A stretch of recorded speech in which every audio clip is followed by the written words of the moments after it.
What's up, guys? Hope everybody's doing good. I just want to make a quick video. If you guys are new to Gerd and LPR, aka acid reflux, whatever you want to call it, quick guide to get you guys feeling better immediately, because I know the suffering gets really shitty really fast.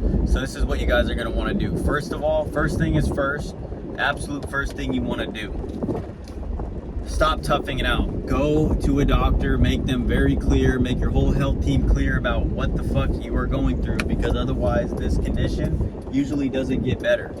And if you guys don't change a lot of your habits, many of which I'm about to get into, it's gonna get a hell of a lot worse. So that's just the first overall mindset you wanna have. Also, you're gonna wanna immediately clean up your diet. No more ice cream, no more alcohol, no more tobacco.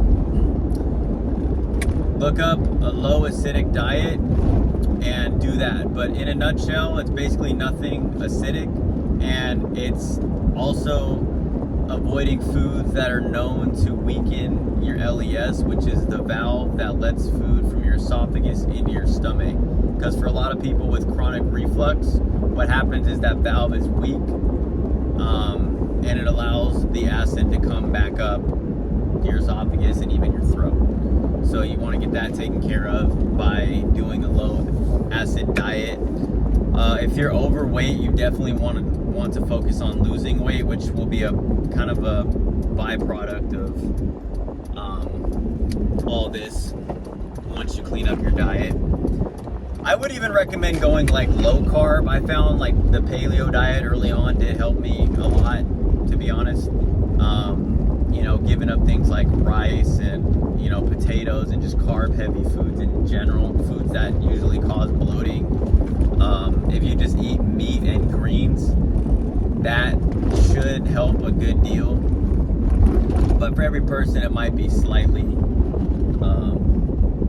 different. Made a little list here.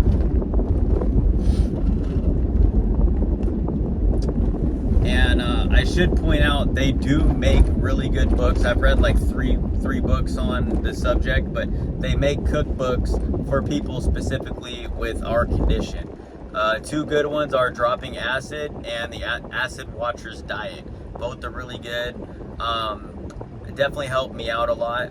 I only really had a few, by the time I got the book, I really only had like a few bad nights, and that's because I ate terribly. And I forgot which one of the books, it actually had some recipes with a lot of dairy in them and sweets, and although they were low in acid and wasn't known to weaken the LES, for me, my reflux is mostly caused from food allergies and a weakened gut lining. So my root cause is a little bit different, but a lot of people will be able to tolerate every recipe in that book just fine. But for me, after I had the white chocolate dessert, I was really fucked up on one of those nights. And also, it was also really hard for me to be super consistent with it as well. I think if I would have 100% no cheating at all have been in on that book, it would have been slightly better, I believe.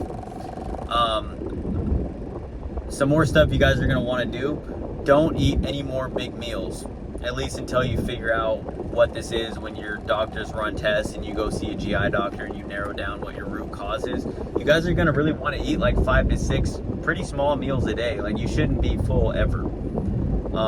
And that's because if you're full, it's going to let food, come back up your esophagus, because your LES is kind of overwhelmed because of the bloating from eating a lot. So there's that. I also recommend you guys get pH water. I drank the Smart pH water. That's the brand that I usually did, or Essentia. But some people say the Smart brand is better. I didn't really notice too much of a difference between the two brands. I did notice they both helped a little bit, which is a lot when you're struggling. And then I would recommend taking Pepsid as needed. Pepsid is a little bit better. It doesn't really fuck with your stomach as much as PPIs can. PPIs are known for causing SIBO if you take them long term. which is small intestinal bacterial overgrowth, and that's another thing that can actually cause reflux, because you get more bloated the more carbs your body is fed and that kind of thing, because it feeds the bad bacteria which is present during SIBO. So those are all like the dietary changes. One other lifestyle change you guys can make is invest in a reclinable bed. I know it's kind of a lot of money to do. Well, it's really not that much, but it did me wonders, because when I first had this condition get really bad on me, and I switched to a reclinable bed, it really did make a huge difference, especially in the morning. I wasn't waking up with loads of mucus and acid already in my throat. Obviously I still did some days, but I definitely noticed a difference. And to keep in mind, a lot of this stuff, it's going to take a few days to weeks for you to notice actual difference. So don't think just because you did something one time means you're instantly going to feel better. That's really not how it works with this at all, unfortunately. And then on the doctor side of things, your GI doctor's probably, your doctor's probably going to refer you to a GI if you've been going through this for a while, and they're going to run a series of tests on you. One of them, usually the first one, is called the barium swallow. They're going to have you drink fizzy water and then drink a little contrast shake thing, and they're going to put you on an x-ray machine, and then they're going to watch it go down your throat as you drink it. They can see how it moves down your throat, if it's causing any problems, or if there's any of it coming back up and causing you guys reflux. So that's a really important test. Another one is an endoscopy, and with an endoscopy, they're going to take, depending on your symptoms, they're going to take some biopsies to see if there's any damage to your throat or your esophagus, and even your stomach. And then they're also going to check for a hiatal hernia, as well as just the overall condition of your esophagus. And that should tell you guys quite a bit. And after that, depending on what they recommend, if they do see a lot of signs of reflux, they're gonna give you guys what's called a 24-hour pH study, which is when you stick a little probe up your nose, down your throat, kind of like the endoscopy, except you wear it for 24 hours. And instead of taking pictures and stuff and biopsies, what it's doing is actually it's measuring the acidity that's going on whenever you eat food and stuff. So it's telling them how bad and how often the reflux is happening, as well as if it's acidic or non-acidic. Because if you don't know, there's a condition called silent reflux, which is my worst one that I had. Basically, it's when non-acidic stomach contents come up your throat, so you're not really feeling any burn all the time, especially when you're on a PPI, because it's actually taking away the acid. But there's other stomach contents in your stomach that go up your throat, like pepsin, and it still does damage to your throat. It just doesn't burn like reflux, but you feel the symptoms because your throat's irritated, so you're going to be coughing and a lot of mucus and that kind of stuff. And that's pretty much it with the tests on for the GI side of things. They might have you do a manometry test, or I think it's called the impedance test, which is when they have like a little thicker cable and they stick it up your nose, down your throat, and then have you swallow water and eat. I think they might have you eat food during it, but that's just to check your swallowing. But if you're not having any swallowing issues, they likely won't have you do that. And some tests I would strongly recommend, which the GI doctors are most likely not going to be smart enough to put this together, especially if you've had this for a while, which I know a lot of you guys have. Like, you wouldn't be looking up YouTube videos if you're brand new to this, most likely. I mean, some people will, which are the smart people, honestly, because that's what I should have been doing a long time ago. But most of you guys are fed up and you're searching for answers, which is why you're watching this video. And the GI doctors aren't going to point this out. But what I'd recommend you guys do is, 1, test for SIBO. 2, try to get an allergy referral. Especially if you guys are getting like more than just burning.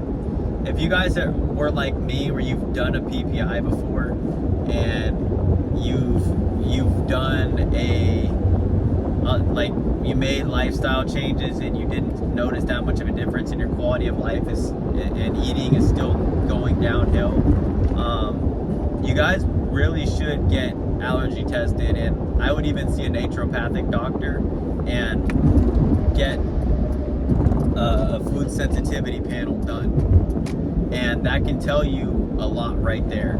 Because I know for me, the same foods that pretty much the same foods that I was allergic to, I had a sensitivity to.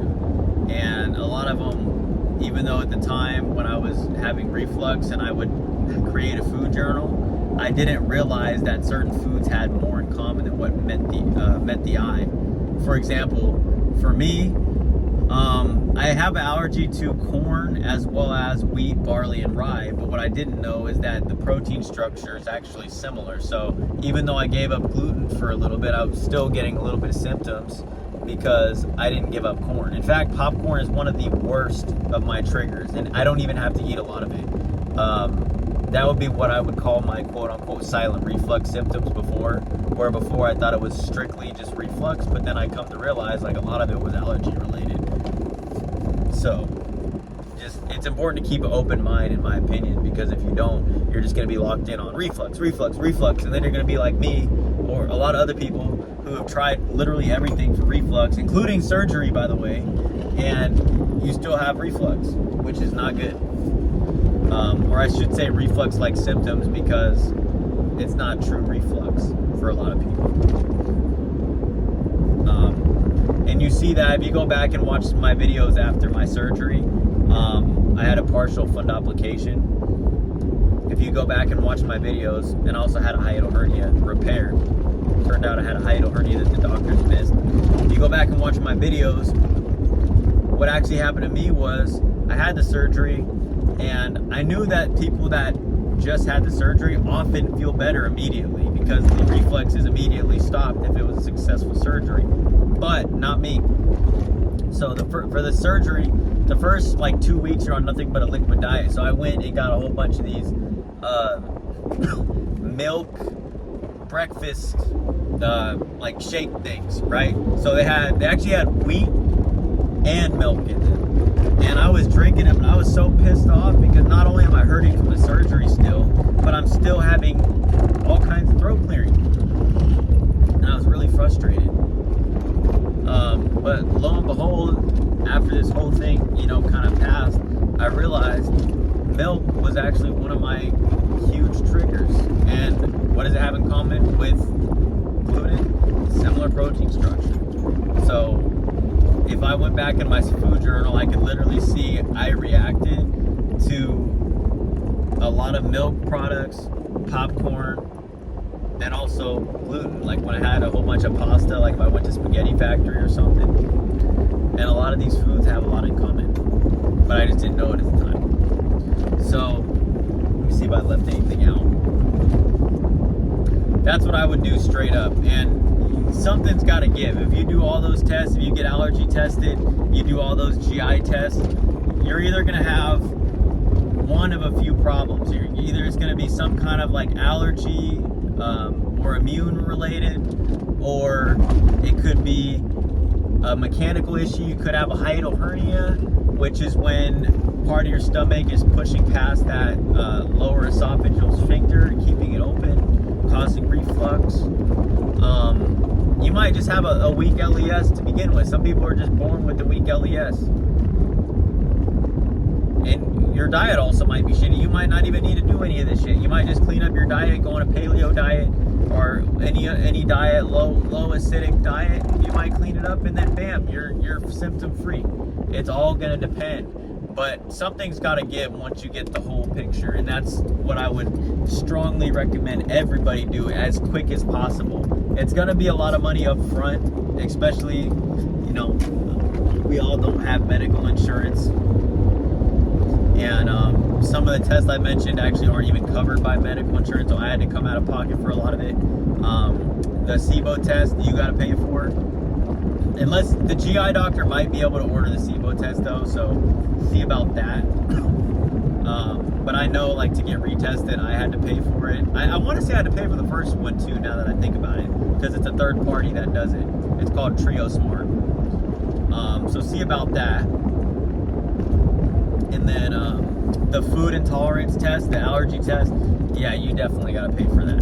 There's no getting around that one.